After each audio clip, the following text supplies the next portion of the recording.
y el acento está en la sensación. Lo que le interesaba a la escuela de las nuevas sensaciones es el concepto sensación. Es algo nuevo, algo que irrumpe en ese momento, que tiene que ver cómo ellos perciben la realidad. Eso es lo que está en el centro de la escena. No la biografía, no la propia historia, sino la sensación, el kankaku. Eso es lo que le interesaba a Yokomitsu y lo que le interesaba a todos los miembros de la Escuela de las Nuevas Sensaciones, con Kawata, por ejemplo, con Teppei Kataoka, otro autor fundamental de ese tiempo. Hola a todos, bienvenidos a un nuevo programa de nuestro club de lectura de literatura asiática y como siempre voy a estar acompañado de mi amigo, coequiper Miguel Sardeña. Mauro, qué alegría reencontrarnos con nuestro club, ya lo andábamos extrañando. Se extrañaba, ¿no? Hoy vamos a estar bueno, ya llegamos al tercer programa, ¿no? Al tercer encuentro de literatura asiática. Quiero invitar a la gente a que vean los anteriores programas, ¿no? Sí, tuvo muy linda recepción, agradecerle a la gente porque tuvo una muy linda acogida, el club con los encuentros anteriores, un encuentro relacionado con Japón y otro encuentro relacionado con Corea. Ahora estamos volviendo a Japón, pero prontamente queremos irnos un rato a China y un rato a Vietnam como para ir cubriendo del mejor modo posible nuestra visión, por lo menos a partir de la literatura de Asia. Y como siempre decimos, ¿no? Todavía no está cerrado cada encuentro acerca de qué libros vamos a tocar o del que vamos a charlar, así que invitamos a la gente a que deje sus comentarios en este video, que elija libros puntuales, autores, que todavía no está cerrado, así que nada, le damos mucha importancia a lo que la gente va comentando y va eligiendo. Sí, hubo un montón de comentarios muy, muy valiosos sobre libros que no se nos habían ocurrido a nosotros, Mauro, en el tráiler. Nosotros tiramos algunos libros y algunas opciones que eran nuestro propio seleccionado, ¿no? Los libros sobre los que nos interesaba a nosotros profundizar. La gente que nos escucha fue complementando. Apareció Mishima, por ejemplo, que Mishima no lo habíamos nombrado porque no hay ninguna edición moderna de Mishima y el recorte que nosotros teníamos era a partir de libros modernos. Bueno, apareció Mishima y yo creo que antes de fin de año, Mauro, Mishima va a ser una opción, vamos a tener que darle lugar en el club. Y es así como se va ensanchando el esquema original que nosotros habíamos pensado para este club. Me parece interesante que pase eso, pensar que nosotros armamos este club entre todos y no solo nosotros dos encerrados, Mauro, en un bar tomando una cerveza, sino que está ampliado a toda la gente que nos sigue. Para que se den cuenta que le damos mucha importancia a lo que la gente elige, hoy vamos a hablar de un autor que fue votado mucho en las redes y al final de este video vamos a adelantar el libro del que vamos a hablar en el próximo encuentro. Un libro que fue, la verdad, que votado muchísimo y después vamos a dar, bueno, por ahí no es una primicia porque algo adelantaste, pero bueno, después vamos a contar algo que la verdad que es para destacar mucho. Después vamos a hablar de eso. Basta de preámbulos. Vamos a empezar y vamos a hablar hoy de un autor y de dos libros de ese autor, ¿no? De Richie Yokomitsu. Acá muestro el primer libro. La primavera llegó en un carro tirado por caballos, publicado por también el Caracol, del cual vos sos editor y director del catálogo. Y voy a mostrar el segundo libro, Cabezas y vientre. La verdad que, bueno, hay mucho para hablar de este autor, de estos libros, que la verdad que son dos maravillas, que por suerte también la gente eligió, ¿no? Votando. Digo, más allá que vos formás parte de la editorial, y que sé que no lo vas a decir vos, lo digo yo, están haciendo un trabajo impresionante, pero también está bueno cuando, digo, más allá del trabajo, ¿no? Que uno sienta que está haciendo un trabajo impresionante, interesante, que la gente lo note. Así que, bueno, vamos a estar hablando de este autor, que es un autor muy destacado. Si querés arrancar y contarnos un poquito acerca de este autor, la verdad que estaría muy bueno como para arrancar con una intro, ¿no? Sí, bueno, te agradezco mucho, Mauro, lo que decís. Para nosotros, Yokomitsu es un autor importantísimo dentro de nuestra propia vida, de nuestro propio catálogo. Es un autor fundamental dentro de la literatura japonesa y dentro de la literatura seca, entiendo yo. Dentro de la literatura universal, Yokomitsu ocupa un lugar destacado. Eso es lo que nosotros entendemos. Ahora, ese lugar lo tiene que volver a conquistar, porque esto a veces sucede con los autores. Hay cierta estrella que se apaga en algún momento y ese autor desaparece del firmamento de las lecturas cotidianas. Bueno, ese lugar tiene que volver a conquistarlo, pero le corresponde por derecho. Pero decía, también es un autor importante para nosotros porque es el autor que inicia el catálogo, es el que abre el camino para todos los libros siguientes de literatura japonesa. Ya hemos publicado 9 libros, bueno, La primavera llegó en un carro tirado por caballos es el libro número 1, es el que inauguró todo. Y esto de inaugurar una colección de literatura japonesa tiene mucha relevancia, se lo puedo contar a la gente, esto no lo hemos contado antes, porque no solo tiene que ver con la elección del autor, que sí es muy importante, es lo esencial, definir el catálogo, definir qué libros lo van a integrar, pero tiene que ver también con encarar todo el trabajo que viene después. La charla con el traductor, los tiempos, pensar cómo se va a ir delineando toda la colección. Entonces, este libro inició todo un camino que en ese momento, acá en Argentina, no se creía posible. Ahora parece mucho más fácil pensar una colección de literatura japonesa cuando ya hay 9 libros que lo sostienen. Pero en esta primera ocasión, pensar en una traducción propia, hecha acá, directa del japonés, no del inglés, con cuentos que no pasaron por el inglés en muchos casos, bueno, era algo impensado. Por eso Yokomitsu también ocupa un lugar muy importante dentro de nuestro corazón, porque posibilitó todo lo que vino después. Sabes que, bueno, los estudios preliminares que haces son muy interesantes y cuando uno se acerca, ¿no? Por ejemplo, a la primavera, llegó en un carro tirado por caballos, hay algo que digo, para que la gente tome real dimensión de quién es Yokomitsu, ¿no? Lo definían como el dios de la literatura y la verdad que quiero que me cuente acerca de eso, ¿no? Y su cercanía a autores como Kawabata, por ejemplo. Claro. Sí, mirá, de él se decía en su tiempo que era un Bungaku no Kamisama, así como decís, un dios de la literatura, un Bungaku no Kamisama. Fíjate qué atractivo que suena. Era compañero de Kawabata, formaba parte del mismo círculo de escritores, se movía dentro de la misma corriente estética, tenían un mismo modo de pensar la literatura con Kawabata, era amigo de Kawabata y Kawabata lo tenía por maestro. Fíjate la diferencia, ¿no? Kawabata lo tenía por maestro. ¿Qué es lo que sucede con Yokomitsu? Bueno, como decís vos, nació en 1898 en Higayama Onsen, tuvo un recorrido itinerante esos primeros años de su vida, el desarrollo de su obra es en Tokio, es ahí donde se junta con los cenáculos literarios, y falleció en 1947. Entonces tengo 1898, 1947. Fíjate lo breve que fue su vida. Kawabata siguió escribiendo y siguió un recorrido mucho más largo. Ganó el premio Nobel muchísimos años después, su obra es mucho más extensa, pero fíjate cómo hasta esa etapa, bueno, el lugar que ocupaba Yokomitsu era tan importante como Kawabata o incluso mayor. De hecho, lo que nosotros, ya que estamos hablando de la edición, una cosa que nos gusta mucho haber incorporado, es lo que Kawabata tiene para decir delante de sus familias y amigos con la muerte de Yokomitsu. Bueno, ese me parece que es un texto revelador en muchos sentidos. Kawabata habla en el funeral, se decía que Kawabata era un experto en funerales, bueno, en este libro tenemos la prueba, Kawabata hablando en el funeral de Yokomitsu. ¿Y por qué digo que es destacado? Porque habla de la importancia que tiene Yokomitsu para todos ellos. Eso me parece que es un dato destacado. O sea, sirve en dos planos. Sirve en un plano para entender más de Kawabata, esto que dijimos de experto en funerales, que es algo que se nota en toda su literatura. De hecho, yo me valí de eso para mi propia novela, para Los años tristes de Kawabata. Es un gran emblema, un gran tema de Kawabata. Pensarlo como una persona que está atravesada por los funerales de familiares y amigos. Entonces acá tenemos una prueba concreta de eso. Y por otro lado, a partir del texto concreto que desarrolla en ese obituario, tenemos el lugar que ocupaba Yokomitsu.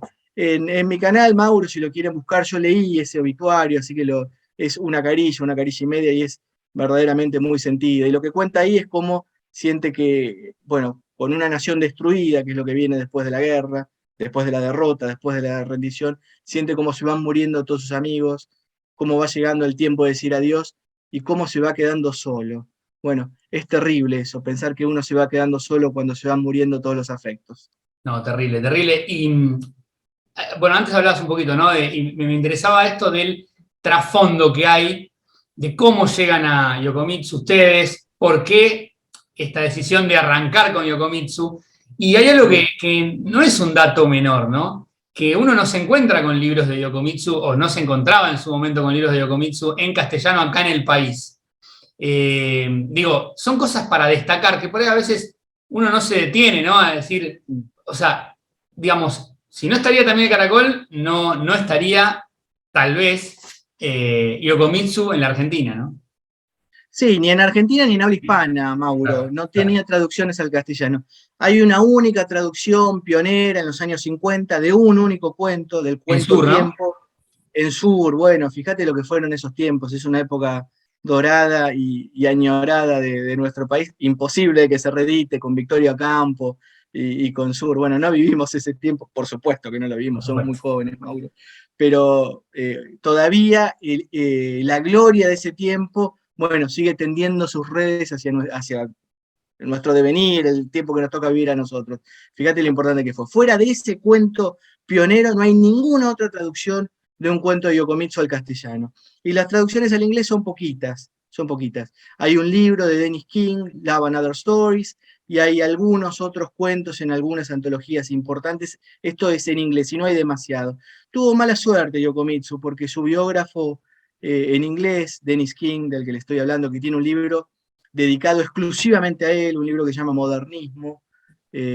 Bueno, no lo entendió del todo Yokomitsu, a pesar de dedicarle su vida a estudiarlo y hacer una biografía íntegramente dedicada a la figura de Yokomitsu, no es demasiado elogioso, ni parece disfrutarlo demasiado. Parece más interesado en destacar algunos puntos que no lo convencen del todo. Es rarísimo eso, consagrar la obra a un autor, consagrar la propia obra a un autor que no te termina de convencer, no tiene explicación. De hecho, unas cosas que notamos nosotros, Mauro, cuando hicimos la traducción de los libros, esto figura en los estudios preliminares, ya que lo mencionás, lo traigo también a colación, pudimos comparar el original japonés con estas traducciones de Dennis King en los casos en que estaban los dos textos y notamos párrafos faltantes, algunas correcciones, una locura, ¿no?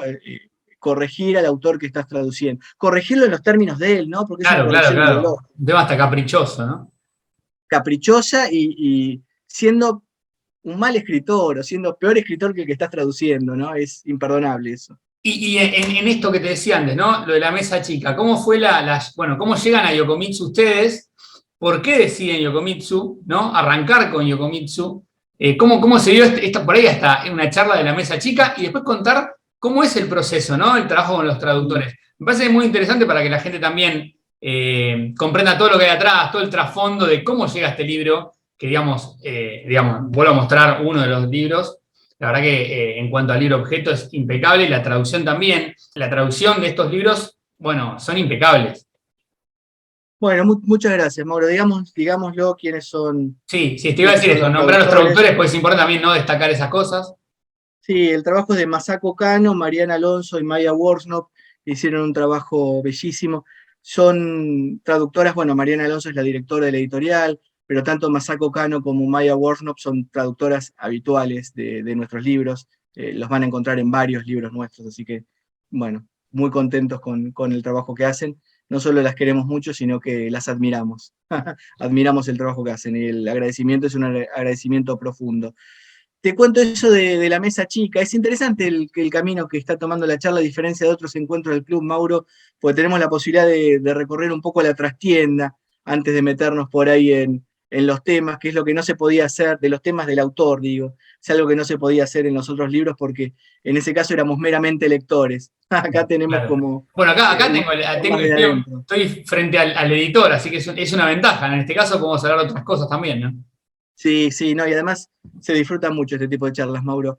La elección de Yokomitsu fue muy sencilla y fue previa incluso a pensar la editorial. Fíjate lo que te digo, con Mariana Alonso, que es la directora editorial, dirige también el Caracol, que tiene estas dos colecciones de literatura japonesa y de literatura argentina. Siempre nos gustó Yokomitsu.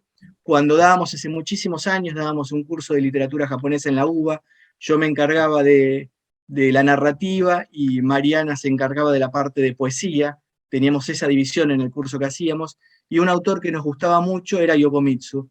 Y cuando empezamos a hablar de Kawabata, inevitablemente caíamos en hablar de Yokomitsu, que era un autor que nos gustaba mucho y que nosotros entendíamos que estaba en su misma altura. Esta es una de las primeras ideas que quiero compartir con la gente, y después estarán los cuentos, que tendrán los libros de cuentos, que tendrán que sostener esto que estoy diciendo ahora de manera sentenciosa. Yokomitsu tiene la misma estatura que Kawabata en la literatura que despliega, en el arte que despliega. Sucedía que nosotros hablamos de la escuela de las nuevas sensaciones, ahora vamos a profundizar sobre eso, hablamos de Kawabata, de los autores más destacados de este movimiento, que es un movimiento importantísimo de los años 20, los años 30, llegando apenas a los años 40, que es un movimiento modernista, que tiene de parangón, tiene de paralelo todas las vanguardias europeas, cuando nosotros hablamos de surrealismo, de futurismo, de expresionismo. Bueno, teníamos el equivalente en Japón con la Escuela de las Nuevas Sensaciones, que es donde entra el modernismo, la escuela modernista Japón. ¿Qué autores teníamos para hablar de ese modernismo en la literatura japonesa? Teníamos a Kawabata, que todos conocen, todos los alumnos que seguían nuestro curso y que estaban ahí conocían y habían leído y admiraban a Kawabata, y estaba también Yokomitsu. Yokomitsu no lo habían escuchado nunca, y decíamos que Yokomitsu era el líder del movimiento, en realidad. Yokomitsu ocupaba un lugar destacadísimo y tiene algunas obras que son las que marcan el camino para toda esa generación de escritores. Decían, ¿pero cómo? ¿Y no lo leía Yokomitsu? No, es que no hay traducciones de Yokomitsu, no hay posibilidad de leerlo de Yokomitsu. Nosotros en ese tiempo, hace 10 o más, 15 años, no quiero ni sacar cuentas, pero hace muchísimo tiempo de ese curso, hacíamos una militancia para que tradujeran a Yokomitsu y Yokomitsu formara parte del catálogo de otras editoriales. Me acuerdo que teníamos un desarrollo bastante activo para provocar eso, que finalmente nunca sucedió. ¿Quién hubiera dicho que tantos años más tarde, ese camino que nosotros habíamos iniciado con ese curso, lo teníamos que coronar nosotros? Y bueno, fue así como Yokomitsu está en los comienzos de también el Caracol, casi antes de pensar el catálogo. Así que es el primer libro. Y no, bueno, ya hay un segundo y no termina acá. Hay mucha más literatura de Yokomitsu, hay novelas que queremos traducir y que ya estamos traduciendo, va a haber mucho más de él. O sea, va a haber más, en algún momento va a salir un tercer libro, ¿no? Estás dando esta primicia, digamos, en algún momento va a llegar un libro nuevo de Yokomitsu por también Caracol. Sí, sí, creo que lo conté en algún lado. Mauro, en literatura lo de primicias es muy relativo. Viste que uno piensa los libros como algo que se tiene que sostener en el tiempo. Si el libro solo funciona como una novedad, como Claro, algo que estalla y genera una explosión, bueno, esa no es la literatura que más claro. nos gusta. Nos gusta una literatura que se pueda sostener en el tiempo y los libros que vayan dialogando entre ellos. Creo que el próximo libro de Yokomitsu, que va a ser una novela, sí, hasta ahora hay 2 libros de cuentos, el próximo va a ser una novela, va a dialogar con estos libros. Y el lector va a sentir que Yokomitsu ya es un amigo con una estética que conoce. Bueno, esto no está preparado, pero me diste el pie ideal, ¿no? Esto de que dialogan y van a dialogar con estos libros, pero entre estos libros también dialogan. Pero antes de ya entrar y abocarnos bueno, a los 2 libros de Yokomitsu, invito a la gente a que se suscriban a los canales de YouTube de Miguel Sardeña y de Entrevidas TV, que la verdad que nos ayudan mucho para seguir creciendo y, bueno, haciendo más encuentros, que la verdad que tenemos muchos ahí pendientes que se vienen. Siempre, bueno, como siempre, comenten el video, pongan me gusta, compartan, que eso nos ayuda también a crecer a los 2 canales. Pero bueno, me hablabas de esto de que dialogan, ¿no? Uno puede encontrarse entre estos 2 libros también que dialogan. Por ejemplo, Pensamientos sobre un jardín florido, que está en el segundo libro, Sí, dialoga con, bueno, el que le da título al primero. Con la primavera llegó en un carro tirado por caballos. Ahí aparece el tema de quizá algo raro en la bibliografía de Yokomitsu, aparece lo autobiográfico digamos, con el tema de la mujer, ¿no? Con la muerte de la sí, mujer. Uno puede encontrarse, bueno, en la primavera llegó en un carro tirado por caballos, esto, ¿no? De esta relación entre, bueno, el hombre y la mujer, con una mujer que está en la cama, mal de salud, después sí. bueno, de contraer tuberculosis. Pero hay algo como, ¿no? Sobre todo en ese cuento, por ejemplo, es como que se sienten los 2 presos, ¿no? Es como que están, él por tener que estar cuidando a la mujer por estar en esa cama, nada, postrada, ¿no? Sí. Y también aparece, bueno, el tema de la Biblia. Bueno, contá un poquito, nada, ¿qué te pasó cuando leíste por primera vez este cuento, por ejemplo? Bueno, es impresionante ese cuento. Fíjate bueno, el hondo impacto que nos provocó, que fue a parar de título el primero de ellos, ¿no? La primavera llegó en un carro tirado por caballos. Fíjate la belleza que tiene ese título. La primavera llegó en un carro tirado por caballos.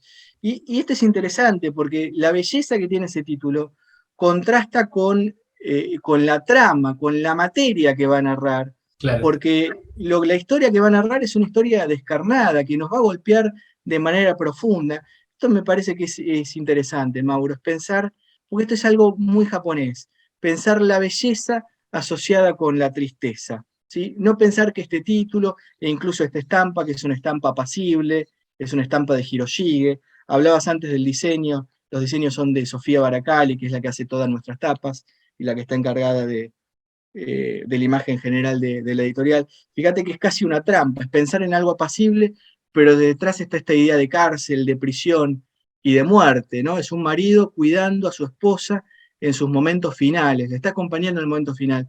Pero fíjate cómo no hay ningún golpe bajo en esta historia, porque el marido lo notamos bastante incómodo y en algún momento la prisión la padecen los dos. Él Claro. que tiene que trabajar para poder sostener toda la estructura que tiene que ver con los cuidados de ella. Es bastante terrible ese cuento. Y es uno de los grandes temas. Es una rareza, está muy bien esto que decís, para detenernos un rato, Mauro. Es una rareza pensar lo biográfico en Yokomitsu. Y sin embargo, la muerte de su esposa, la muerte de su primera esposa, que es algo verdadero, algo que sucedió, algo que pasó en su vida, no va a estar solo en la primavera, llegó en un carro tirado por caballos, no va a estar solo en Pensamientos sobre un jardín florido, ya tenemos estos dos cuentos, sino que va a estar en muchos otros cuentos. Hay por lo menos 5 o 6 cuentos, dependiendo qué tan estrictos seamos en este criterio biográfico Claro. para pensar la historia, pero por lo menos pensémoslo en estos términos, hay 5 o 6 cuentos donde el tema central es la muerte de su mujer. Bueno, igual también, digo, más allá del tema, en este caso de la muerte de su mujer, la muerte está muy presente en varios de los relatos, ¿no? Eh, Sí, y esto que hablabas antes, de que, pues me interesó mucho esto, ¿no? Que un libro dialoga con el otro, sobre todo en algunos, digamos, algunos cuentos que funcionan hasta espejados, ¿no? En el estilo. sí, Y empalmo con lo que le hablamos recién del tema por ejemplo, la muerte. Y la muerte se sí, da en uno que es el cuento Máquina, ¿no? sí, Digo, más allá de que está la muerte presente, también cuenta algo sí, de la industrialización, cuenta otra cosa, ¿no? Es lo que por ahí sí, es como, más allá de la trama, es uno de los temas importantes de ese cuento. Y sí, bueno, para el que todavía no leyó el. Sí, perdón. sí. No, no, está muy bien, Mauro. Déjame antes de pasar algo que me parece que es importante, antes de pasar a industrialización. Déjame, como hacemos siempre en estas charlas que uno va encontrando los temas y los hilos de los que quiere tirar, déjame dar una precisión con esto de la biografía que me parece que es importante para pensar a Yokomitsu, porque es un modo de pensar a su tiempo. Y bueno, no me quedaría conforme si no lo cuento, lo dije en otras ocasiones, pero me gustaría decirlo ahora. Fíjate, Mauro, esto también lo notaste vos al leer porque lo hemos charlado, cómo hay un aspecto biográfico fuerte, pero sin embargo, fíjate cómo cuando vuelve a revisitar el tema de la muerte de su esposa, no vuelve a contar el mismo cuento. En el primer cuento, en la primera llegó en un carro tirado por caballos, está cuidando a su esposa en su casa. En el siguiente cuento, está hablando de la misma muerte, pero ya no la cuida a su esposa en su casa, sino que está en una clínica. Bueno, esto es un elemento que, esto podría parecer, digo, bueno, Miguel, me interrumpiste para contarme este detalle que es insustancial. Es insustancial y no lo es a la vez, Mauro, porque estamos hablando de una literatura que tiene un trasfondo biográfico, pero no le interesa la realidad de los hechos, sino que en todo caso lo que le va a interesar es otro tipo de construcción. Yo no sé cómo es que murió la mujer, y no importa verdaderamente, porque los dos cuentos son sinceros a su manera. Esto es lo que quería decir. ¿Sí? En este segundo cuento, que está en una clínica, el centro de gravedad es totalmente diferente. En el primero, vos ya hablaste, se habla de esta cárcel, de los barrotes de la cama, de que se siente apresada. Digo, esa mujer que está siendo cuidada, con todas las posibilidades que tiene su marido, se siente presa mientras espera la muerte. Y en este segundo cuento, en cambio, el común denominador son las flores que rodean su cama de hospital. No tienen nada que ver, es Nada que totalmente ver, distinto el nada que ver. O escenario, sea, nada cuentan que la ver. misma historia, digamos, de diferente manera, ¿no? O por ahí el mismo tema, no la misma historia. Claro, es el mismo tema y es la misma muerte que nosotros sabemos que sucedió en los hechos, que fue verdadera. Cuento dos palabras respecto también para contarle a la gente que no leyó todavía el cuento, cómo estar atravesado por las flores marca el tono y marca el perfume también de ese cuento, porque cuando el marido la va a visitar, es recibido por el perfume de las flores, siente que está toda rodeada por flores. Cuando ayuda a su mujer a incorporarla en la cama, su cuerpo ya está vencido, está en los últimos momentos, él la ayuda a incorporarse y siente que es como un tallo roto. Bueno, este es el común denominador, ¿sí? De ese cuento que no tiene nada que ver con el primero. ¿Por qué marcaba esto? Porque en tiempos de Yokomitsu había varias escuelas en pugna, y una de las escuelas en pugna era la escuela del Shijo Setsu, la escuela que entendía que la literatura tenía que ser biográfica, tenía que dar cuenta de hechos verdaderos que sucedieron en la realidad y que le pasaron al autor. ¿Sí? Este es el Shijosetsu o el Wataku Shijosetsu. Contra esta escuela reaccionan Kawabata y Yokomitsu. Estaban en contra de la literatura del yo. ¿Sí? Entonces vos decís, pero ¿cómo? Si me estás hablando de que estos cuentos son biográficos. Sí, son biográficos, pero tienen su cuota de fantasía. Por eso lo quería destacar. La Bueno, escuela también, de las nuevas sensaciones. Sí, sí, también pasa esto, digamos, bueno, lo que decíamos, ¿no? Cuenta un tema, pero de diferente manera. O sea, tal vez una de las dos es la cierta o ninguna de las dos las terminó o ninguna. funcionando, ¿no? Claro. Y el acento está en la sensación. Lo que le interesaba a la escuela de las nuevas sensaciones es el concepto sensación. Es algo nuevo, algo que irrumpe en ese momento, que tiene que ver cómo ellos perciben la realidad. Eso es lo que está en el centro de la escena. No la biografía, no la propia historia, sino la sensación, el kankaku. Eso es lo que le interesaba a Yokomitsu y lo que le interesaba a todos los miembros de la Escuela de las Nuevas Sensaciones, con Kawata, por ejemplo, con Teppei Kataoka, otro autor fundamental de ese tiempo. Y también quiero decir que la verdad que son dos libros para subrayar mucho, ¿no? Acá voy a leer un poquito cuando sugiere el nombre que le da el título, ¿no? Al libro, al cuento y al libro, que dice: el viento invernal del mar secaba el pasto del jardín. Las ventanas de vidrio habían estado temblando y haciendo ruido todo el día, como si fuesen un carro tirado por caballos.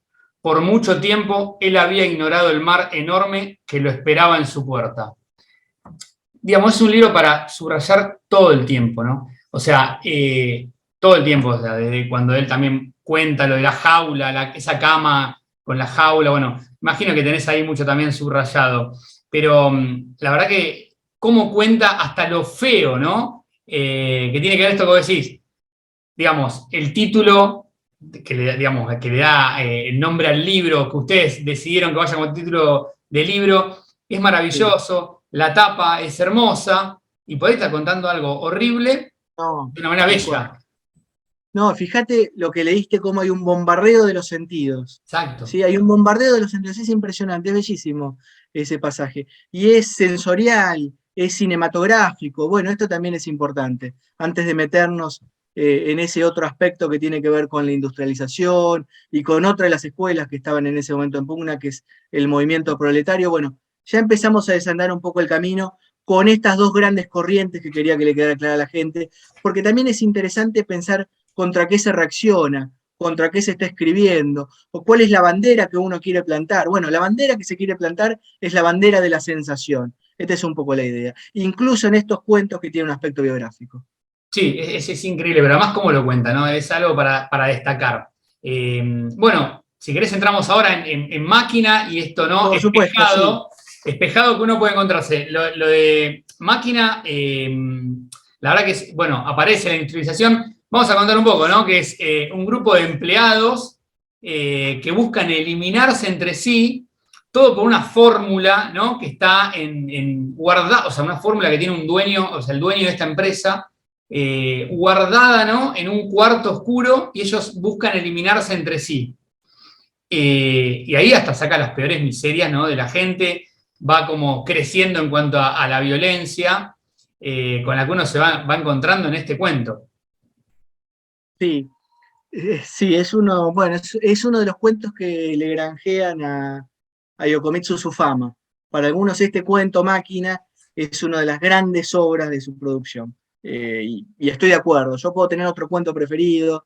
Después, Mauro, dejémoslo para el final, pero hablemos de cuáles son los cuentos preferidos. Siempre me gusta también ese aspecto subjetivo y personal y jugárnosla, dejar grabado cuál es un cuento preferido. Quizás el mío es Tiempo, es uno de los cuentos preferidos, pero este Máquina tiene una destreza narrativa que es el que lo ubica en ese cenáculo de los grandes escritores. Me gustó esto que dijiste de pensar los dos libros en espejo, es interesante eso. Lo que sucedió, Mauro, cuando armamos estos libros, cuando elegimos los cuentos, lo que nos interesó fue hacer un recorrido cronológico para que el lector pudiera ver cómo fue cambiando los intereses, el gusto y las maneras de Yokomitsu. Digo, hay algo que se va a percibir en los temas, pero también en las formas, digo, en la estructura del cuento. Entonces, los dos libros tienen esa estructura cronológica. Al principio son como más de diálogo o por ahí cuentos fragmentarios, o fragmentados, y después, más adelante, son estructuras, bloques completos. De hecho, por ejemplo, los últimos cuentos son directamente casi todo punto y seguido, hay algún que otro punto y aparte, ¿no? Pero todos son bloques, todos unidos, digamos. Cuando al principio arranca con algo más fragmentario, uno se encuentra por ahí con más diálogos, ¿no? Que después ya son diálogos incorporados en el texto. Sí, sí, es muy impresionante eso, que la sensación sea también física, cuando uno abre el libro y empieza a recorrerlo. Quería ir a eso, quería destacarlo, porque con máquinas sucede eso. Tenemos un bloque macizo, un bloque compacto, sin aire entre las oraciones. El clima de opresión que se siente en esa fábrica lo vamos a sentir de alguna manera como lectores. Y lo que es interesante que esto muestra la destreza narrativa de Yokomitsu, es que es perfectamente clara la narración, uno nunca deja de hacer pie, uno transita por ahí con comodidad, sintiendo esa opresión porque debe sentirla, porque es la misma opresión que sienten esos personajes, esos obreros que están en competencia y que se están jugando la vida en esa competencia. Y también decirle a la gente, si todavía no leyeron el cuento, es que el narrador trabaja en una empresa de procesos químicos, ¿no? Y ahí, bueno, ahí saca lo peor de cada uno. Bueno, acá anoté los nombres de los personajes para no olvidarme, ¿no? Está el narrador, después está Karube, que es como el empleado más veterano, y Ashiki, que es el nuevo, que también viene, ¿no? Sí. Bueno, ahí no, yo sé que a vos no te gusta cuando digo no, o me sugerís que en un cuento uno puede spoilear y no pasa nada, pero aparece la muerte en algún momento, ¿no? Otra vez ahí está presente. Bueno, en cierto modo estoy spoileando, pero no sabemos cuál de los tres es el que muere. Los vamos a ver en el cuento, ¿no? Hay que leerlo. Mauro, Vayan por el libro. totalmente, totalmente, Mauro. Si tenemos un cuento japonés donde no hay muerte, nos falta algo. Sí, falta Vamos a algo. sentir que hay algo que no. ¿Qué es lo que pasó acá? ¿Cómo no muere nadie? No, es increíble ese cuento, ¿no? Y como decíamos antes, todo lo que es espejado, ¿no? Entre los dos libros. Te quiero preguntar algo que tiene que ver con la decisión editorial, lo de los traductores, esa combinación, ¿no? ¿Fue a propósito el orden en el que ordenaron los cuentos? Sí, sí, sí, eso fue decisivo, fue casi instantáneo. Cuando empecé a elegir los cuentos que iban a conformar el primer volumen, la decisión era que cubriera toda su vida. Entonces empezamos con estos cuentos que tenían una estética totalmente diferente, con Tesoro, con una mosca. Después me gustaría hablar también un ratito, por lo menos, de una mosca. Eh, y fue progresando el modo diferente que él tenía de concebir la literatura. Eso nos gustaba reflejar. Entonces empieza, por ejemplo, como los dos grandes extremos, podemos pensar en una mosca y en máquina, terminando su producción. Entonces uno podría recorrer espacialmente ese cuento y notar las diferencias. Y en el segundo libro hicimos lo mismo, nos gustaba también que el recorrido fuera cronológico, y ahí lo que tenemos es cabezas y vientre. También me gustaría hablar un poquito de cabezas y vientre, comparándolo con una mosca, viendo esta idea de espejo, que es casi el eje denominador de esta charla, como las marcado Déjame vos. decir una cosita Pájaro. porque. Podría decir que máquina está espejado con pájaro, ¿no? Con pájaro, exacto. Que ahora vamos a hablar un poquito también de eso, donde, bueno, en pájaro nos encontramos con un triángulo, ¿no? Un triángulo amoroso, digamos. Claro, en pájaro también tenemos tres que están en lucha y que compiten. Fíjate que es bastante parecido ese esquema al que sucede en máquina. Ahora no están compitiendo en ese entorno laboral, por eso que están desarrollando, que están trabajando, sino que compiten por una mujer. Pero el esquema es el mismo, sigue siendo el esquema del triángulo y donde no hay una colaboración, sino que hay competencia. Claro, y ahí está, bueno, el narrador, ¿no? Que viaja con Rikako y se da una situación particular, ¿no? Sí, eso, claro, tal cual, eso más cerca al final. Siempre sucede eso, que hay alguna epifanía en algún momento, pero me gustó eso eh, de cómo el narrador va como sobre racionalizando la situación, ¿no? La va sobreintelectualizando. Entonces, si yo hago esto, el otro hace esto otro, y entonces a partir de esto, y hay como un mecanismo intelectual y psicológico que va creciendo sobre sí mismo, y eso se traslada al papel, se traslada a la espacialidad del texto. Eso es lo que me gusta mucho y es lo que quería que quedara claro de esto.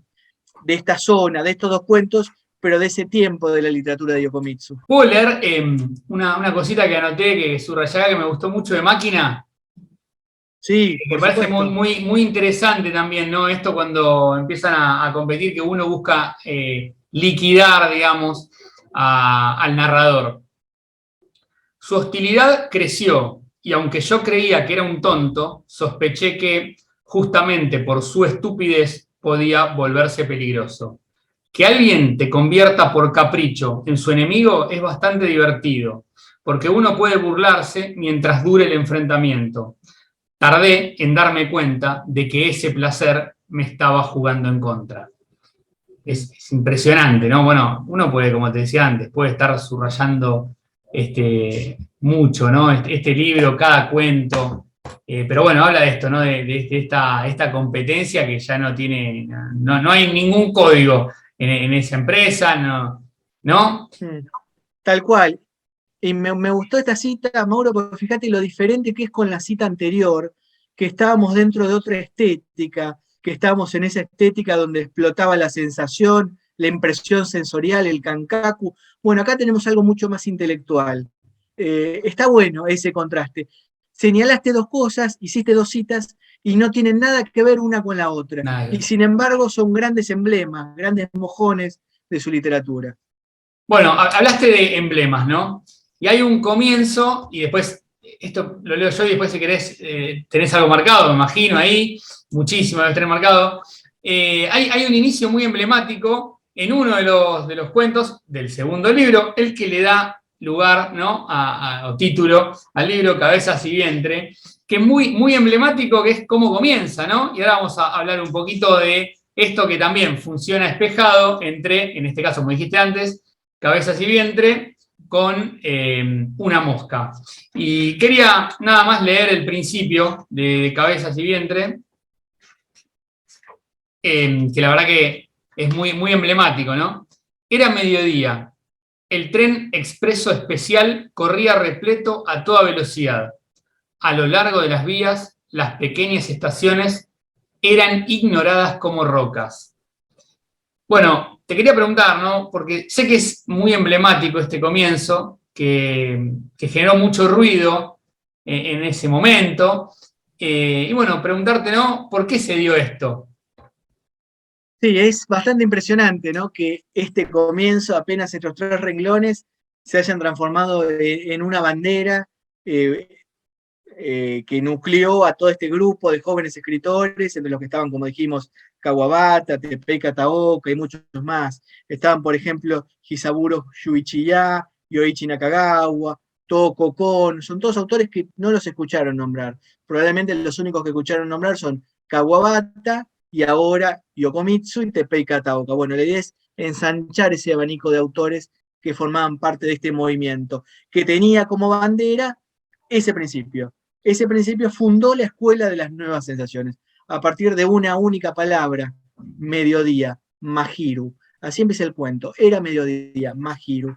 Es llamativo que tan poquito bastara para transformarse, como ya digo, en algo tan esencial, ¿no? No sé qué opinas de eso, Mauro, pero cuesta un poco entender que haya causado tanto revuelo en su tiempo. Fíjate contra qué estaba reaccionando para que eso fuera tan revolucionario. No, la verdad que no. Por eso me sorprendió y cuando nada, leí un poco también tu análisis, investigué en las redes, también, ¿no? Se generó mucho revuelo de algo que por ahí no llama tanto la atención como para generar el revuelo que generó, ¿no? Sí, lo que estaba reaccionando en ese momento, ese tipo de literatura, ese cuento integró el número 1 de la revista Edad Literaria, Bungei Shidai. Esto es algo esencial. Cuando nosotros hablamos de la Escuela de las Nuevas Sensaciones, hay que asociarlo de inmediato con esta revista Edad Literaria. Bueno, ese cuento formó parte de ese primer volumen. ¿Contra qué se estaba reaccionando? ¿Qué es lo que hacía estas primeras tres líneas de este cuento? ¿A qué respondían? ¿A qué atacaban de alguna manera? A toda la literatura que se estaba escribiendo en ese tiempo. ¿Cuál era la literatura de ese tiempo? De una ya hablamos, era la narrativa del yo, una literatura de corte autobiográfico, donde el autor trataba de ser sincero y de contar cosas que hayan sucedido de verdad, donde el autor se desnudaba y contaba sus miserias. No solo contaba verdades, sino que contaba miserias. Eso era lo importante, ¿no? Ese era el Shijo Setsu. Contra esa literatura reacciona por un lado, y contra otra literatura que era una literatura comprometida, que es la literatura del movimiento proletario. Esas eran las dos grandes literaturas que había. Bueno, sé que Contra esas dos... me quedó pendiente algo, disculpa que te interrumpa. Lo del movimiento proletario aparece en Máquina.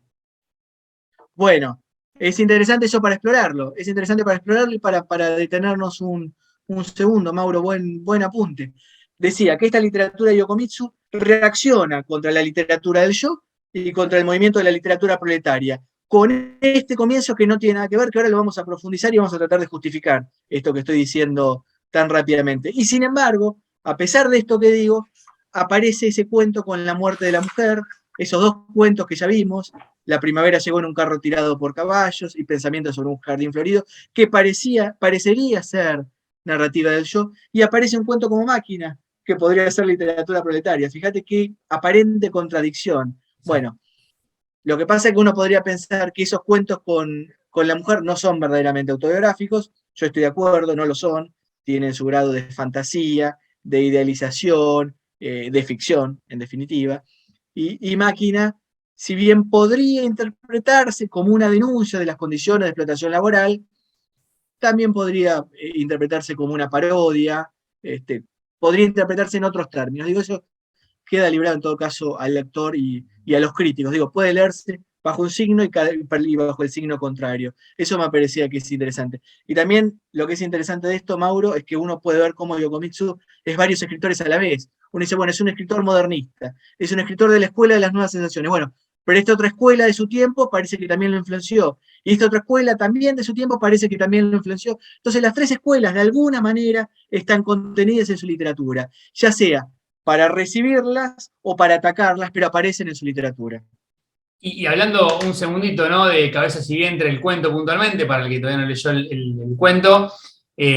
Bueno, este tren expreso especial de repente se frena en una estación donde no tendría que ni frenarse y el conductor les dice no va a continuar, hubo un incidente, ¿no? Más adelante, entonces les dan tres opciones. O quedarse a dormir ahí, o quedarse en el vagón, o volver al punto inicial, ¿no? Sí. También, digo, si bien es una sutileza, ¿no? Hay algo que tiene Japón con el tema de la puntualidad de los trenes, y en este caso es como que no, digamos, se da esto de que la gente se sorprende de por qué no avanza, ¿no? Sí, sí, sí, tal cual, aparece en ese cuento. Yo en el estudio preliminar hice algunas consideraciones sobre la puntualidad, eh, también pensando que puede ser un tema nuestro, Mauro, este de la puntualidad excesiva, hasta qué punto eso se refleja en la realidad. Y conté dos anécdotas relacionadas con pedidos de disculpas que tuvo la empresa ferroviaria en Japón cuando un tren llegó antes de tiempo, salió unos segundos más tarde, casi como emblemas de algo absurdo por lo extremo. Apenas 20 segundos tarde y ya la compañía ferroviaria reacciona pidiendo disculpas por ese retraso. Bueno, una de las cosas que, te cuento esto, una de las cosas que nos enseñan cuando uno aprende de cultura japonesa y de idioma japonés es que uno no puede llegar tarde a ningún lado, y si llega tarde tiene que pedir disculpas del modo más sincero posible, porque no hay ninguna excusa sobre la tierra, ninguna razón más que ninguna excusa, ninguna razón valedera que justifique ese retraso, porque no sucede lo que nos pasa a nosotros acá, que nos puede agarrar un piquete o que el tránsito Claro. puede estar un poco más agitado de lo habitual. Bueno, en Japón no hay excusa para eso, eso es lo primero que te enseñan, me gustaba reflejarlo en ese cuento. Y Más allá ese, de que también uno lo transforma, esto quiero decirlo, hay también un aspecto de mitología cuando uno lo lleva a los extremos, ¿no? Pero la mitología también sirve, lo que es un mito también sirve para pensar un país y una cultura, no hay que descartarlo de plano. y este cuento, Cabezas y Vientres, es el que inicia una estética, ¿no? Sí, sí, yo me marqué algunas cositas que quería leer.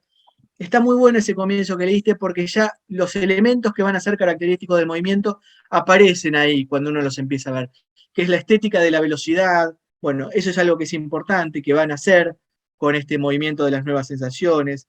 Va a haber una modernización visual, una reorganización de la experiencia sensorial. ¿Te acordás que hablamos de sensación, de Kankaku? Bueno, hay una reorganización de esa experiencia sensorial que también viene atravesada por el cine. Vamos a hablar del cine ahora en un rato. Yo quería marcar algunas cositas. Lo que tenían todos estos escritores sobre todo los que mencioné, Kawabata, Yokomitsu, Teppei Kataoka, es que no solo escribían ficción, no solo escribían cuentos, sino que se dedicaban a pensar en los mecanismos que hacían funcionar la literatura. Entonces hoy tenemos ensayos sobre la producción literaria, ensayos de teoría literaria. Eso Miguel, me parece antes que de que es leas, hay un muy autor crítico. que también lo elogiaba, un autor muy, muy importante, que a mí me gusta mucho, que es Akutagawa, también lo elogiaba mucho. Sí, por supuesto. Bueno, Akutagawa es otro de los grandes autores. Estos autores que estamos mencionando, Mauro, bueno, en la colección que estamos armando nosotros en También el Caracol, pero digo, también en este club de lectura, son todos autores que se sientan en la misma mesa, digo, ¿no? Claro, Son claro, todos autores que toman la misma cerveza y que comen el mismo maní, y claro. ninguno desentona en esa reunión de grandes celebridades y de grandes artistas, ¿sí? Akutagawa, por supuesto, que es mucho más conocido para el lector occidental, existen infinidad de traducciones, a pesar de que siguen apareciendo, pues son autores muy prolíficos, que siguen apareciendo libros nuevos y libros valiosos.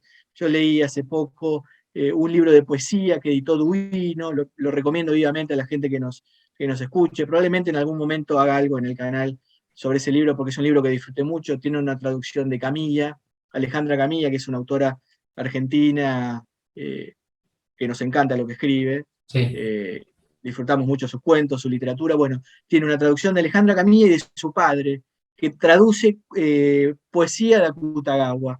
Y la poesía de Akutagawa es una rareza porque uno está más acostumbrado a leer cuentos de Akutagawa. Bueno, venga esto como una postilla, ya que mencionás a Akutagawa, me alegra haberlo hecho porque uno cuando descubre un libro valioso, un libro que disfruta, tiene que correr a decirlo y correr a compartirlo. Así que también déjenme algún comentario, esto me encanta cuando sucede, si leyeron algún libro valioso y lo quieren recomendar o quieren dejarlo asentado porque lo han disfrutado, déjenlo escrito. Así que me alegra que hayas traído a Kutagawa a esta reunión, que en principio no pareciera que cuadrara tanto, ¿no? Pero no, tenían que ver todos esos autores, eran amigos de alguna manera, se frecuentaban en los círculos literarios, eso sucedía. Y bueno, mientras buscas ahí lo que vas a leer, invito a la gente, como siempre, a que se suscriban a los dos canales, al canal de Miguel Sardeña y al canal de Entrevidas TV, a los dos canales en YouTube, así también nos da una mano a nosotros para que el canal o los canales sigan creciendo y bueno, seguir con más encuentros de literatura. Y bueno, al final del video vamos a estar mostrando el libro del que vamos a hablar en el próximo encuentro. Así que bueno, vamos, el tiempo es tuyo ahí, podés leer cuando quieras. Sí, bueno, muchas gracias. Hablamos de la Escuela de las Nuevas Sensaciones, estamos hablando de Kawabata, estamos hablando de Yokomitsu, estamos hablando del primer número de la revista Edad Literaria, Bungei Jidai, así se llama. Ese debería haber sido el nombre del movimiento, probablemente. El movimiento que nucleó a estos grandes autores quizás debió haberse llamado Edad Literaria o Bungei Jidai, y no se llamó así, se llamó Escuela de las Nuevas Sensaciones, y el responsable de eso es un crítico, Chiba Kameo. Fíjate qué interesante como no son los propios autores los que se nombran, los que se bautizan a ellos mismos, sino que es un crítico el que les pone nombre. Bueno, es otro tiempo, eso creo que ya no es posible ahora. En nuestro tiempo, Mauro, los críticos no suelen ocupar ese lugar de tanta importancia, ordenador de la mirada, y enseñando de alguna manera cómo apreciar lo que está llegando, sino que la crítica cumple otro rol, a veces mucho más servil. Vaya esta pequeña crítica y pasemos rápido por acá. Entonces decía, Chiba Cameo escribió un artículo una vez que apareció ese primer número de Edad Literaria y mira lo que dijo. Quiero poner el énfasis en una palabra, en la palabra decadencia, que va a aparecer más de una vez. Esto está recogido en el estudio preliminar de Cabezas y Vientre. Dice así Chiba Cameo. La literatura actual estaba en decadencia y en consecuencia los novelistas jóvenes intentaron reformarla. La época misma estaba compuesta de nuevas sensaciones y estos escritores miraban la vida a través de un pequeño agujero. Esto es lo que dice Chiva Cameo. Miraban a través de un pequeño agujero y Increíble. querían reformar a partir de la sensación una literatura que estaba en decadencia. Y voy a un artículo más, una cita más, ahora de Kawabata, de ese primer número, porque quiero señalar cómo aparece nuevamente esta palabra, que es la palabra decadencia. Dice así Kawabata. Esto cumple, lo que voy a leer ahora, que este pequeño pasaje, cumple el rol de manifiesto. Así como las vanguardias europeas tenían sus propios manifiestos, el manifiesto del futurismo, del expresionismo, del surrealismo, bueno, la Escuela de las Nuevas Sensaciones también tuvo su propio manifiesto en este primer número a cargo de Kawabata. Y dijo así Kawabata: anticipamos que Edad Literaria destruirá la sociedad literaria actual, que se encuentra en un estado de decadencia. Declaro aquí que nuestro propósito al crear esta revista es destruir nuestra propia vida y nuestro arte. ¿Qué es la nueva vida? ¿Qué es la nueva literatura? Vamos a responder estas preguntas en esta revista. Impresionante esa claridad que tenían estos autores para saber que lo que estaban haciendo estaba modificando un tiempo. Kawabata sabía que a partir de esa revista, Kawabata y Yokomitsu sabían que con la revista, con Edad Literaria, estaban generando un quiebre en la sociedad de su tiempo, estaban modificando la cultura de ese momento. Me pareció muy atractivo y por eso lo quería traer a escena. Increíble. Y después, bueno, en esto, ¿no? De que conversan con otro cuento, Cabezas y Vientre con una mosca. En una mosca aparece el yogi, el ajedrez de Japón. Me gusta cuando los libros van generando estos puentes que van conectando temas, y a veces esos temas que conectan no es un tema central, sino que es el tema que nos convoca a nosotros. Y cuando hablamos de Soseki, hablamos de la importancia de los juegos. Nos detuvimos en el yogi, en el ajedrez japonés, y creo que, bueno, me gusta que pase esto. Ahora es inevitable que cada vez que nos encontremos con el yogi, con el ajedrez japonés, sintamos que hay un vínculo que los conecta a estas obras. Y ese vínculo es un vínculo secundario, un hilo finito, un hilo tenue, pero es lo que sucede con la literatura. Sentir que todos los libros están hermanados, pero de un modo particular. Del modo que está hermanado para vos, Soseki con Yokomitsu, quizás no es del mismo modo que está hermanado para mí. Eso me gusta mucho. Bueno, acá, en una mosca, bueno, hay diferentes miradas, un grupo de personas que quieren viajar, hacer un viaje en una carreta, ¿no? Pero es buenísimo lo cíclico, ¿no? Como primero está la aparición al principio de todo de una mosca, que después esa mosca en una tragedia es la que se salva, ¿no? Sí. Pero es maravilloso, digamos, ese cuento. Y es uno de los cuentos fragmentados, ¿no? Lo que decíamos antes. Bueno, ¿qué tenés ahí? ¿Tenés algo marcado? No, lo estaba repasando. Uno disfruta abrir los libros o leerlos también. Estaba repasando eso de que tiene un carácter episódico, con episodios numerados, y esto bueno, que Bueno, aparece contrasta el cine, con ¿no? Máquina de Aparece el Pájaros. cine. Aparece el cine, por supuesto. Ahora vamos a reforzar este día del cine, que me parece que es interesante que quede claro en esta charla. Pero me gustó la mención del yogi, y me quedé pensando en eso y lo estaba buscando, porque la mención del yogi trajo una de las dificultades de traducción. Empezamos a hablar al comienzo de esta charla un poco de traducción y qué es lo que nos sucedió como editores. Y una de las dificultades que trajo este cuento, que no fue traducido al inglés, no fue traducido a ningún idioma occidental. Siempre la traducción de nuestros libros es directa del japonés, pero cuando hay algún otro texto en algún idioma occidental que pueda servir de consulta, nos gusta hacerlo. Por ejemplo, Constantino Pes tradujo al italiano tradujo Cabezas y Vientres, y tiene alguna otra traducción. Hay también traducciones al alemán, hay traducciones al francés. Bueno, uno embebe de todos estos idiomas, aunque la traducción es directa, y es atractivo también, a mí me gusta mucho hacerlo, comparar con la recepción que tuvo en inglés, porque hay zonas que fueron sacadas, como contamos, que fueron directamente eliminadas por cuestiones ideológicas. Hay en un cuento que aparece una fábrica de municiones, por ejemplo, en el original japonés. Y en la traducción al inglés que hace Dennis King está eliminada. ¿Por qué? Porque se le ocurrió a Dennis King sacar la fábrica de municiones. Pero bueno, ¿qué quiero decir con esto de una mosca? Que es una traducción directa y no había ninguna otra traducción. Y una de las dificultades que hay es que cuando está jugando al yogi, el conductor de la carreta le pregunta a una persona que está apurada, que necesita llegar con urgencia a su destino, por determinadas circunstancias, hay una tragedia que la espera, y necesita llegar con urgencia, y dice, bueno, ¿cuándo va a salir la carreta? ¿Cuánto falta para que salga la carreta? Y este conductor que está jugando al yogi en un momento dice, Keima. Keima es el caballo en el ajedrez japonés. Y la persona entiende que está hablando de los caballos y que finalmente va a salir la carreta y malinterpreta esta respuesta, malinterpreta este salto del caballo sobre el tablero de lo que le está hablando en la realidad con el caballo verdadero. Y esa fue una dificultad en la traducción y hubo que sortearla. Así que cuando hablaste de yogi, quería contar esto porque es algo que el yogi se mete en la historia de alguna manera y en la conversación entre los personajes. Exacto. Bueno, ahí este conductor está jugando al ajedrez y no le da mucha importancia a esta persona que está tan apurada porque salga, ¿no? Y bueno, nada, Es un desastre el conductor, es un tiene desastre. sueño, tiene hambre, sale en condiciones que no debería salir, bueno, así es como suceden las cosas, ¿no? Así como se ve esta tragedia, ¿no? Pero también es esto cíclico del principio que cierra con el final, con esto de la mosca, me pareció también maravilloso en este cuento. Bueno, y como te decía, aparece el cine, ¿no?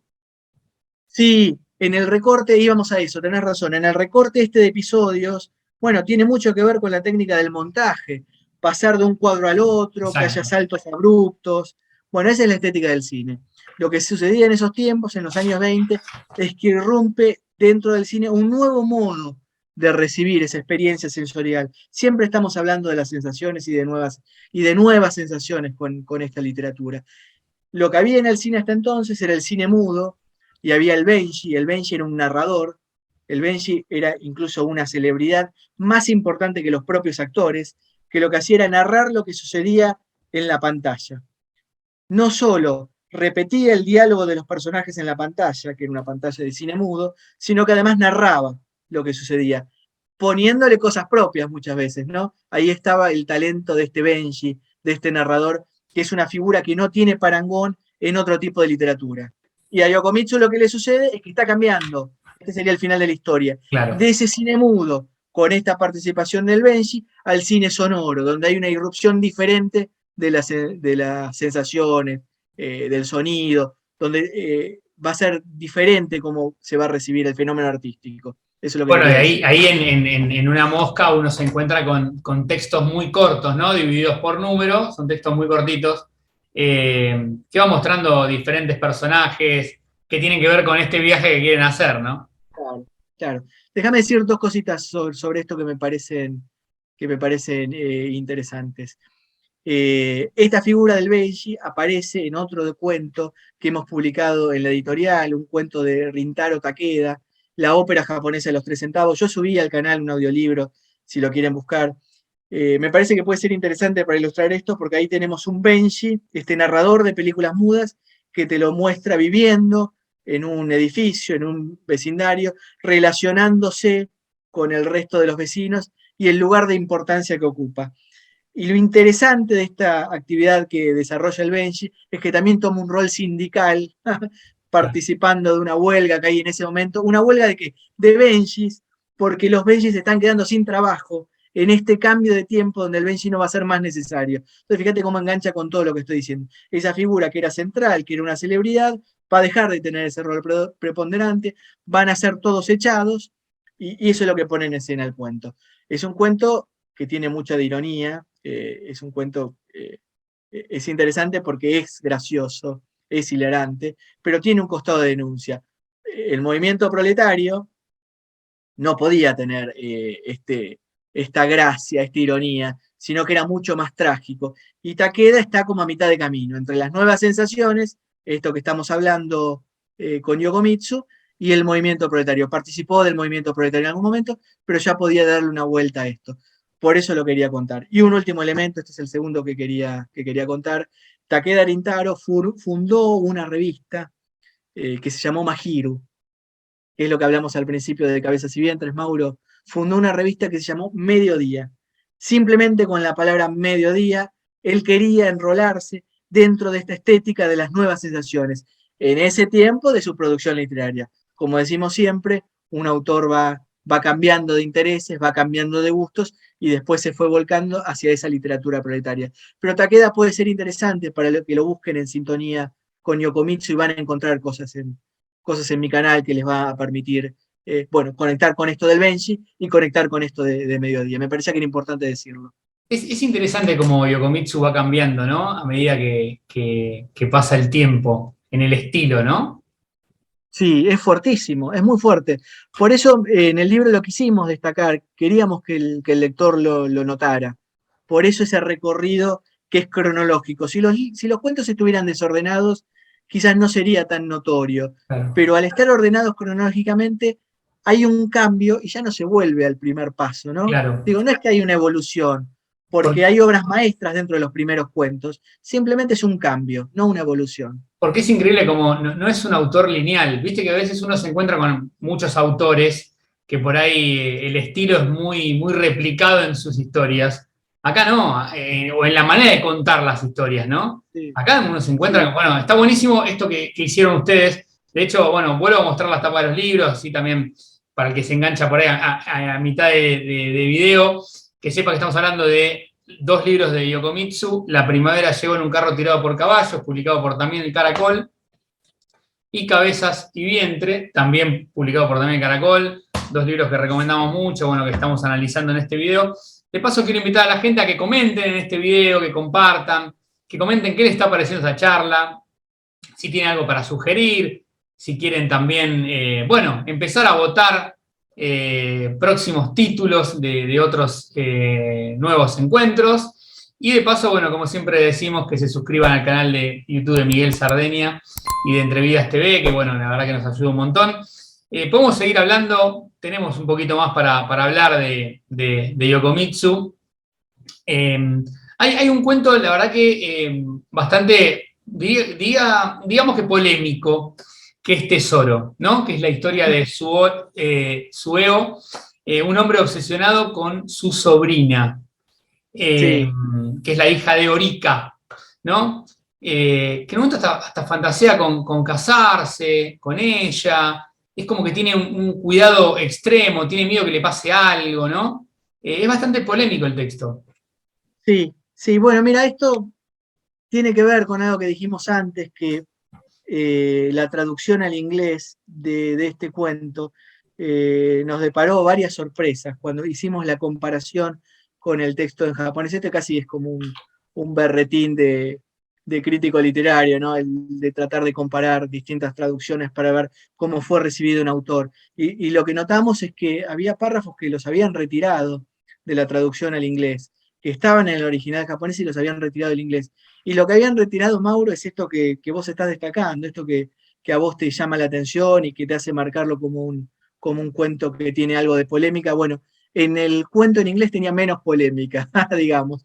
Uno podía transitarlo con mucho más silencios y con alusiones mucho más veladas, e incluso podría llegar a perderse una de las llaves que permitía interpretar ese cuento. Esa es una de las cosas que el traductor en inglés nos privó a nosotros como lectores de Yokomitsu. Eh, Inaceptable, ¿no? No hay manera de ser eh, suficientemente enfático eh, bueno, al repudiar ese modo de comportarse como traductor. El traductor no tiene derecho a corregir un cuento ajeno, ¿no? El traductor tiene que limitarse con el mayor de sus artes. La traducción es un arte, pero tiene que limitarse a traducir, ¿no? No tiene Bueno, que reescribir el cuento. hay un tema, ¿no? que nombrás también bueno, el estudio preliminar, ¿no? El cuento se llama Omni, que significa vos o tú. Sí. Bueno, contame, que me parece muy interesante, ¿no? Esto de por qué deciden que el título sea Tesoro. Bueno, esa fue otra de las grandes dificultades, ¿no? Que trajo la traducción, que hubo que tomar una decisión en función de eso. Déjame que quiero buscar un pasaje, me Sí, parece que puede servir. Voy a leer lo que puse, quiero leer dos cosas, voy a leer lo que puse en el estudio preliminar, ayudado por los traductores, yo no soy el traductor de este libro, lo repito, los traductores, Masako Kano, Mariana Alonso y Gabriel Oquionero, los traductores de La primavera llegó en un carro tirado por caballos, si bien yo participé de algunas decisiones, y en aquellas decisiones en las que no participé pude asomarme y pude claro. espiar, y una de esas decisiones fue la decisión, sobre todo, bueno, la de títulos es indudable que los editores toman un rol preponderante, pero pude participar de esas decisiones y fue muy rico escuchar esas discusiones, incluso de madrugada, largos audios por WhatsApp, entremezclando el castellano, el japonés y el inglés en algunos casos, Claro. largos audios de voz en inglés discutiendo la sutileza de algún concepto. Esto para que la gente lo sepa, la traducción a veces genera que uno pueda discutir largas parrafadas y largos días por apenas una oración. Imagínense con relación a un título, con este título que es Tesoro. Quiero leerles porque yo esto lo quise volcar en el estudio preliminar, no esta ida y vuelta que es más personal y en todo caso sirve este video para contarlo, pero cuál fue el derrotero de nuestra toma de decisiones. Puse así. La primera dificultad con la traducción de este cuento aparece en el título mismo, Onmi. Onmi es un pronombre, significa vos o tú. Hacia el final del cuento, el tío le dice Onmi a la beba para llamarla. Vení, tesoro, vení, le dice. Dennis King, especialista en Yokomitsu, eligió el título Love, amor. Donald King, en cambio, por favor no confundirlo jamás con el anterior, uno es Donald King y el otro es Dennis King, alude a esta obra en su monumental Down to the West, el tercer tomo de The History of Japanese Literature, bajo el título Dear, querida. Entonces, uno habla de love, amor, el otro habla de dear, querida. Donald King es la máxima autoridad en materia de literatura japonesa de este lado del mundo, fue rebautizado por los japoneses como Donaburu Kinu. El término en japonés, onmi, está compuesto por dos kanjis. El segundo kanji significa cuerpo. El procedimiento que parece estar detrás del uso de esta palabra por parte de Yokomitsu es introducir la idea de sagrado o prohibido.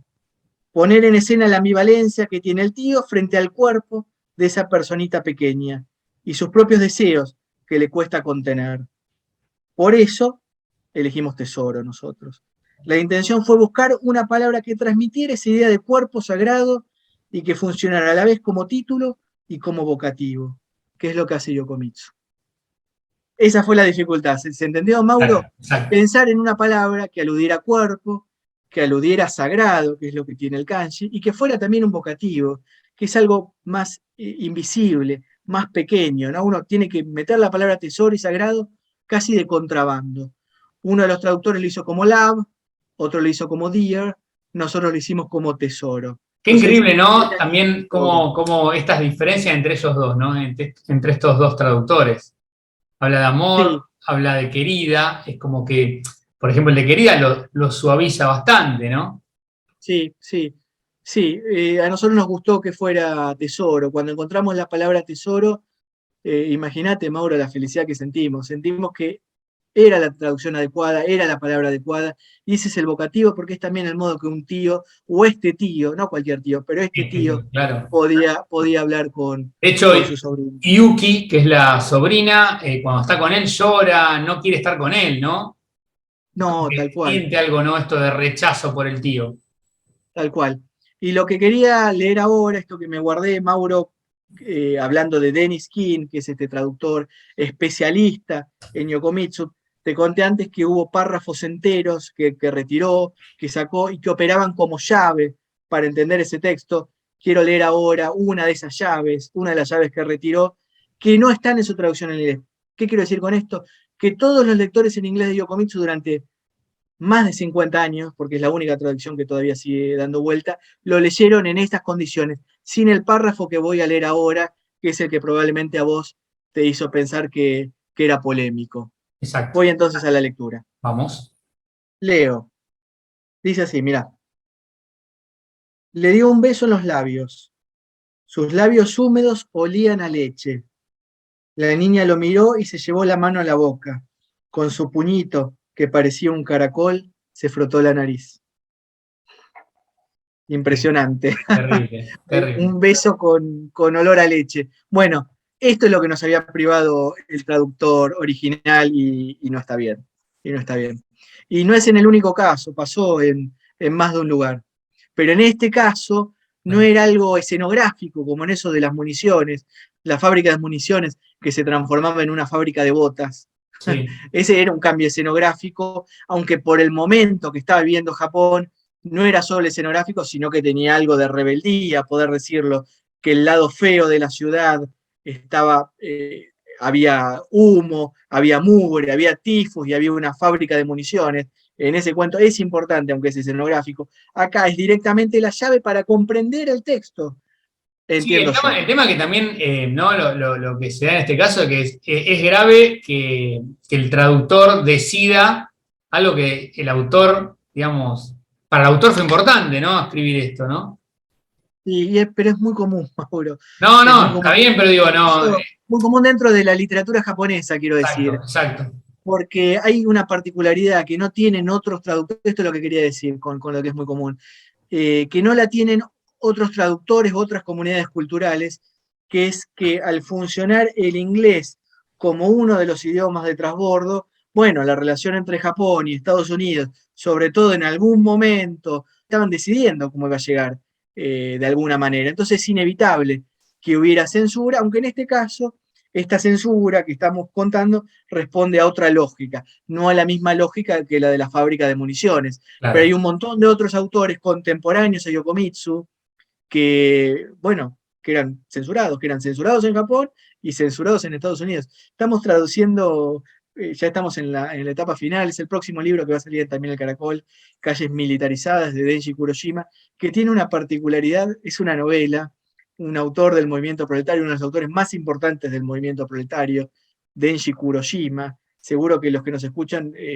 lo conocen porque lo leyeron en una antología que hicimos nosotros, Bajo un cielo oscuro, cargado de nieve, que es una antología del movimiento proletario. Bueno, aparece un cuento de Denji Kuroshima ahí. Y digo, una de las particularidades que tiene la censura que sufrió Denji Kuroshima es que fue censurado en Japón, eh, fue censurado en Japón por los propios japoneses y fue censurado también en Estados Unidos. Entonces, la historia, esto lo cuento yo en el estudio preliminar, va a salir con un estudio preliminar ese libro, como todos los de la colección, cuenta ese recorrido por diferentes censuras. Es una rareza enorme. Este cuento, Pero bueno, este libro que va a salir, ¿es un libro de cuentos o una novela? una novela, una Una novela. novela. Muy bueno, bueno, Sí, lo esperamos, ¿no? Con ansiedad, seguramente va a ser otra joya. Eh, bueno, no quiero olvidarme de un cuento que para mí fue uno de los mejores o los que más me gustaron. Antes decías esto, ¿no? Bueno, sí, digamos cuáles son nuestros cuentos favoritos. Y un cuento que me gustó mucho es Tiempo, ¿no? Que habla de un grupo de actores que quedan a la deriva después de que el director, que era el que les pagaba ¿no? El lugar en el que se hospedaban, la comida, etcétera, desaparece sin decir nada, ¿no? Y ellos quedan acá a la deriva, eh, sin plata para poder pagarle al dueño, ¿no? De este lugar donde ellos estaban viviendo. Y ahí se empieza a generar todo, ¿no? Una búsqueda de escapatoria, ahí hay una persona limitada físicamente. Bueno, más adelante, cuando se escapan, empieza a aparecer el tema del hambre, ¿no? Bueno, mm. contame un poquito, ¿qué te pareció este cuento a vos? Bueno, ¿qué tenés para decir?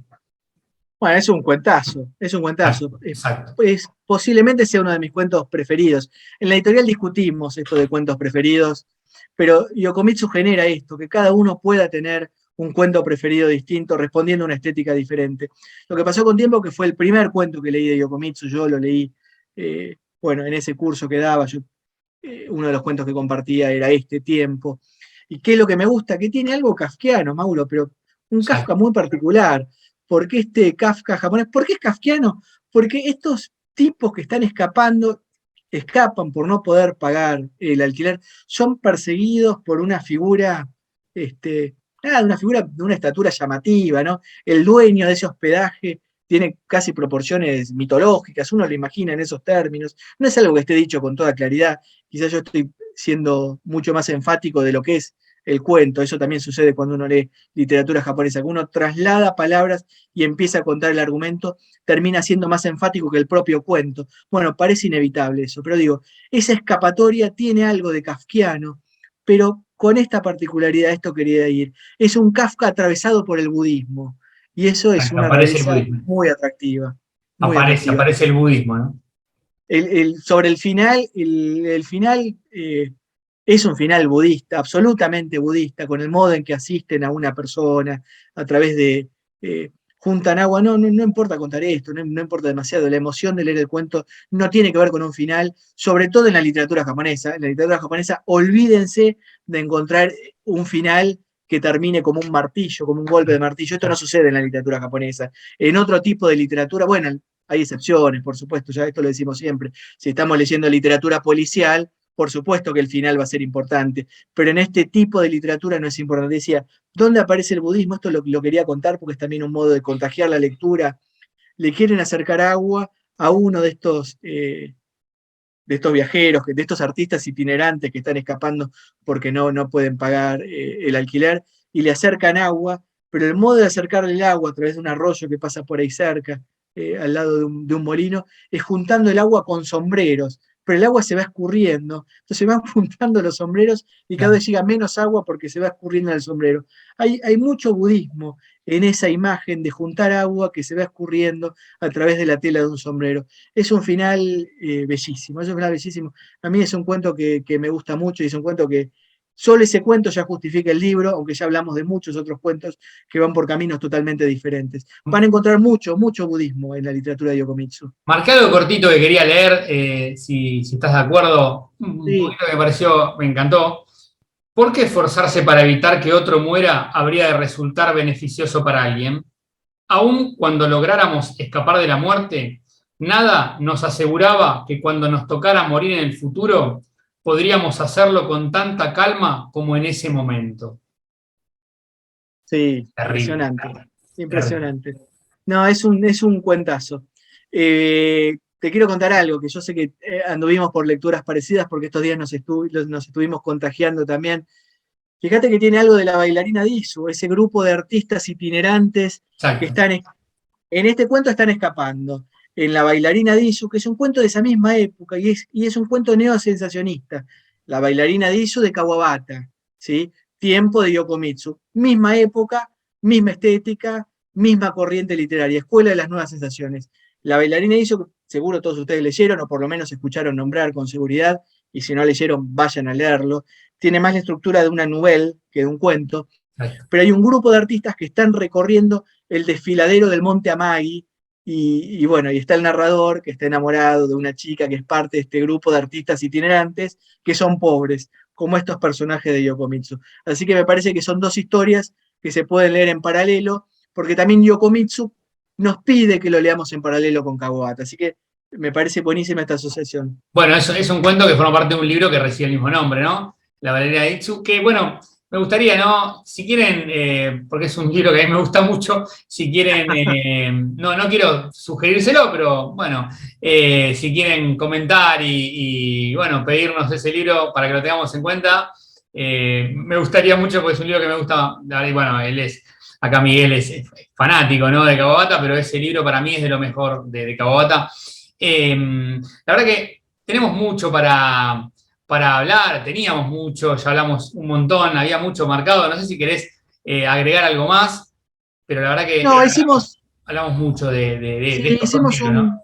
un lindo recorrido. A mí me parece que la literatura de Yokomitsu es inagotable. Puedo dejar algún pequeño título más, como puntas que no terminamos de explorar, que quedan para otra ocasión o que quedan para el que nos escucha, las explore por su cuenta. Hablamos de este día de espejos, que fue casi el común denominador que fue ordenando esta charla. Fue el eje que decidimos, podríamos haber elegido otro eje, pero fue este el que surgió en esta ocasión. Hablamos de budismo con el cuento Tiempo, tenemos también budismo en el cuento Monte Hiei, que aparece en el otro libro, en Cabezas y Vientre. Fíjense todos cómo ese eje ordenador que elegimos se va replicando en prácticamente todos los cuentos. Bueno, es porque Yokomitsu se movía así, por temáticas que se iban repitiendo, preocupaciones que se iban repitiendo, como nos pasa a todos los escritores, Mauro. Así que tiene sentido que sea así, aunque nunca sea para contar la misma historia, ¿no? Siempre la historia es distinta y el enfoque es distinto, pero hay búsquedas que se repiten porque son preocupaciones que se repiten, no podría ser de otra manera. Bueno, Sábato decía que el escritor solo tiene una preocupación y desconfiaba de que hubiera más de una preocupación. Eso a mí siempre de chico, de adolescente, me llamó la atención de Sábato y bueno, los ciegos, vaya si es un tema para don Ernesto, ¿no? Bueno, es un modo también de entender a los escritores. ¿Y hay algún otro cuento del que no hablamos nada? ¿Querés que los mencionemos, Mauro? Sí, si querés lo mencionamos. Igual hay un montón, ¿no? La idea tampoco era hablar Sí, de todos los cuentos, pero no, hay una no, no, no gran era la cantidad de idea. cuentos con los que se van a No, lo poder que encontrar.